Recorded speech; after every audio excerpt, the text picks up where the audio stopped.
Hello and welcome to Mystic Visions. This is a monthly tarot reading for Aquarius.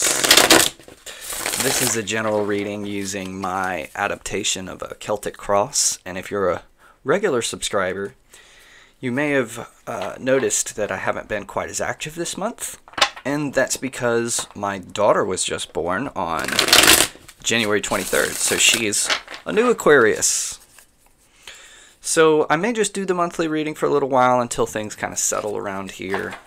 We will have to see how it goes.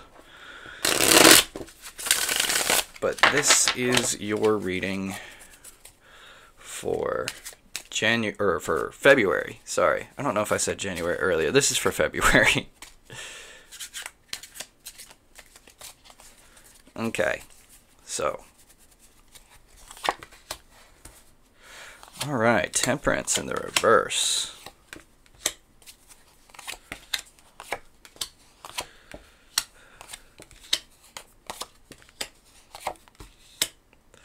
Okay. Alright, so for my Aquarius friends, you have Temperance in the reverse, which means that you're kind of resisting a process that may feel... A lot of times it feels like it's breaking you down or it's stressful or something like that, but in the long run, this process is actually beneficial to you. It's actually something that's helping you. And so resisting it is really more of kind of like a instant gratification thing where you don't want to be uncomfortable in the short term. And so that's kind of hindering you from a little bit of long-term growth. And so take a look at which situation you're in here that is... perhaps uncomfortable, something you don't want to be in, but it's not killing you, you know, it's not that bad, and in the long run it will help you out. It will lead you to being a more whole or complete individual. So be thinking about that. But what's crossing you here is the Page of Swords. And the Page of Swords is, you know, he's an intellectual, but he's a child in the sort of realm of intellectualism. So this can mean that you have certain thoughts or stubborn ideas about like the way that you think it's supposed to be, but you haven't really thought it through. So perhaps you are sort of painting your personality in a certain way, and you don't want to compromise on that. You say, I am a certain kind of person, there's a certain way it's supposed to be, a certain way that I like it, and I'm not going to compromise. But you've got to realize that while it's okay for you to sort of go down that path or choose an aspect of your personality that you really want to embody, it may also be necessary for you to have the ability to explore these other aspects of your personality. And it's not a bad thing for you to, you're not betraying yourself to be able to tap into alternate emotions and whatnot. On the contrary, if you fully reject aspects of life or your being, it's almost as if you're a little bit handicapped. It's like you're tying a hand behind your back and not utilizing tools that are available to you. Because all those emotions and everything, you know, we, especially in this like social media age, we tend to love to see certain personalities, or we love to see how certain people have like a little bit of what appears as an unbalance, but in a sort of aesthetic way, right? Where we like to see it. But, you know, things like social media have a bad habit of only showing you a very thin or narrow aspect of a person and not really showing you the depth of that person. So don't get too caught up thinking that you have to be, I mean, there's a difference in projecting a certain way of being and being incapable of being any other way, right? So that's what the message is for you here. Now, moving away from this Queen of Cups. So this means that in the past you've been very reserved, been very in control of your emotions, and you're moving away from that a little bit. So emotions are getting a little out of hand here, and that could be from sort of this resistance that I've been talking about to this process that breaks you down. So think of it kind of like a dam. You know, if you're damming up these emotions and you're not allowing them to flow freely, then eventually they build up to the point where the dam can no longer hold and something kind of breaks forth. And so the key to overcoming that is to, like I said, free-flowing emotions, allowing yourself to explore different ways of being and not just fully focusing on one way that it has to be. Now, moving toward this Five of Swords energy, where a Five of Swords is typically like an argument or telling people how it is, at least from your own perspective, and it can kind of cause a schism or a problem between you and these other people. Sometimes you're left with a feeling of regret, where you said something you didn't mean or something like that. Now this is in the reverse, meaning that you are possibly, so this can kind of mean that you're resistant to speaking up like this. You're resistant to, you're trying to keep the peace. You're not wanting to call people out on things or get into an argument, but that could very well be what's troubling you here, or what the central issue is.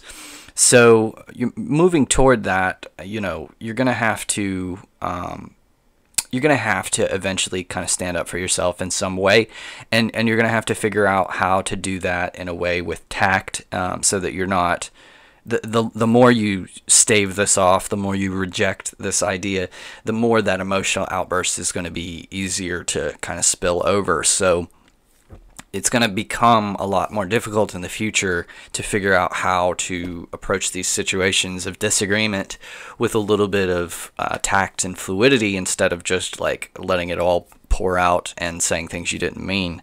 So the obvious advice here is to kind of get to it, or to speak your mind a little bit more, but again, in a way that's not going to get you in trouble, right? In a way that's not, a lot of times we really feel like we shouldn't, step on people's toes or hurt their feelings or something like that. But you got to stop and think, okay, if I'm just revealing how I feel about the situation, is there anything really wrong with that? Can I really be faulted by that? Or am I just sort of, in my head about it a little bit too much? Now, the foundation of the situation is the Strength card. So this is the overall lesson that you're being taught through this situation. And it's the Strength card. And almost in all of the, or in every deck, the Strength card typically has a delicate young woman who is, caressing or holding a lion. And the lion could, eat her very easily, but it doesn't, because she's got this inner strength, this inner willpower, this stability, and faith, really, honestly. So that has a sort of infectious quality to it. So even when she's, around this lion, somebody who's out to get her, or could be, has the potential to be, she has this way of carrying herself that is infectious, so that it almost like hypnotizes the lion, right? And what it really boils down to is even a ferocious beast has fear within it, and sometimes the ferocity, the angry, mean exterior is something that is masking vulnerability within. And so when you portray that you, even when you are vulnerable, that you don't feel like it, that's something that this lion really wants. He wants to feel that sort of proud, calm nature, and everybody really wants that. So even being the most delicate, it's actually sort of an advantage to being that delicate and helpless person, because it provides contrast to others, and it becomes very easy to get people on your side, because all you really need to do is to feel it, to feel that confidence, and it will allow you to lead others very effectively. So that's kind of the foundation of the situation here, is that you are being asked to find that sort of inner strength, that inner stability, to where you're not afraid to speak up for yourself, and you can do so with such a calm demeanor or steady presence that it really causes others to respect you or to want to do what you want. Now, the crowning thoughts, you have the Fool in the reverse.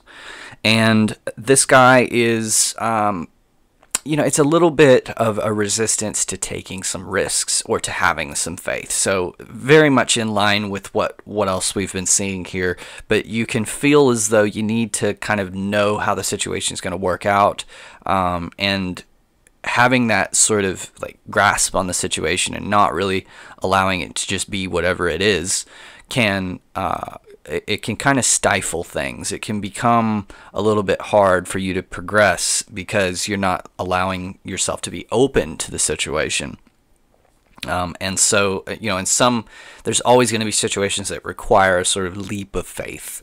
And this is probably one of them, where there's going to be at least some aspect of the situation where you have to just sort of do what you want to do or do what you feel like and just hope that it works out and not really care about the outcome as much. And your advice for the situation here is this King of Wands. I love this card. I feel like this little guy looks exactly like Elon Musk. And I kind of associate this energy with Elon, so that to me is kind of perfect. Where the King of Wands is a doer. He acts. He is not hesitant. He just kind of like just does it. He may have some trepidation. He may not want to. He may be afraid, but instead, what he does is he acts. He does. He's a very outgoing person who is able to interact with others, to lead others very effectively, because fundamentally what he's concerned with is keeping the place moving and keeping things going. Now your environment is this Queen of Coins in the reverse.